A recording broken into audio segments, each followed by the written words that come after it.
I'm Brian Jackson at Adobe Summit, and joining me today is Kristin Wozniak, a TV research manager at the CBC. Welcome. Thank you so much for having me. So we were just talking all about how you were involved with the broadcasting of the Olympics, the Sochi Winter Olympics from the CBC. So of course, Olympics are now broadcast not only on television, but online, on our mobile devices, in all different ways. And there was a particular problem that you were interested in solving. Of course, when we watch the Olympics, we're often not alone. We're in a group. We gather around with our family and friends to watch the gold medal game or whatever event it is we're interested in.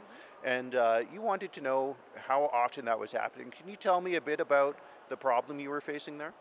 Sure. Well, I think a lot of it has to do with looking at single source data. So at the end of the day, we try very hard to get a sense of how many people are watching content on all different platforms.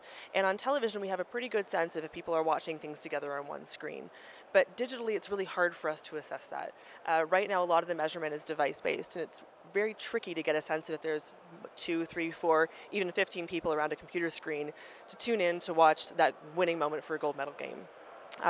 So what we did is actually treated some of our digital feeds that we had live during the Olympics as television stations and used that data, the traditional television measurement, to get at some of that digital viewing. And what we found was that more than half of all the digital video viewing that we saw in the home was actually done in groups. So people were using these digital feeds and clamoring around them in the home to watch those winning moments online. Yeah, I remember there were some great ones. I remember watching the women's gold medal game with everybody in my office. We put it up on the projector, and we were pretending to work on laptops while we all watched it. But that was a great moment, and you were interested in trying to capture when things like that were happening in the home, and used a special type of technology to make that happen. Do you want to explain how that worked? Sure. So in Canada, we use PPMs to measure television measurement. Those are portable people meters through a company called Numeris. That's the standard in the television industry. And we decided to encode our digital video feeds as if they were TV stations. And the thing about PPMs is they're assigned to a person. So if you're in the vicinity of a digital stream that's encoded with the PPM tones, or a television stream, or a television station or radio station, you're counted as a viewer. So for the first time, we were really able to get a sense of that digital video viewing and how it was consumed at the person level versus the device level. Yeah, this is an interesting concept to me. So there's these secret tones embedded in the broadcast, and it's communicating with these devices. So how does that information get back to you at the CBC? Well, this particular information was delivered to us in the same way our television data is, which we receive it every single day in the afternoon. It's called the overnights, and we're used to seeing it from the television side.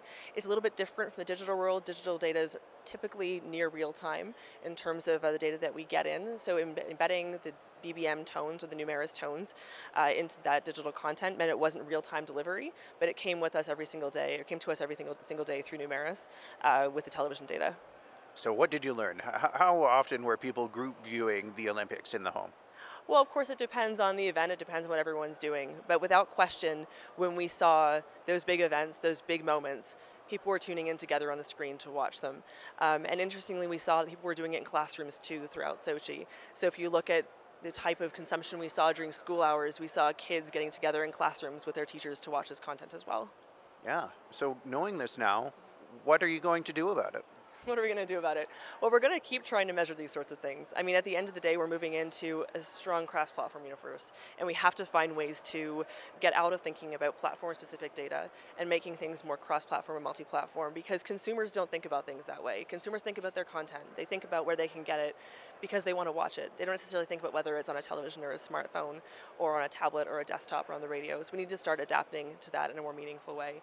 And I think that's what we're learning from this, is there are insights to be had from looking at ways to merge data sets, putting different platform data in the same place. And that's really where we have to go, looking for more of these insights in that cross-platform data. Kristin, thanks so much for explaining this all to me. Thank you for having me. So if you're interested in more coverage from Adobe Summit, we have video, articles, slideshows on itbusiness.ca. I'm Brian Jackson.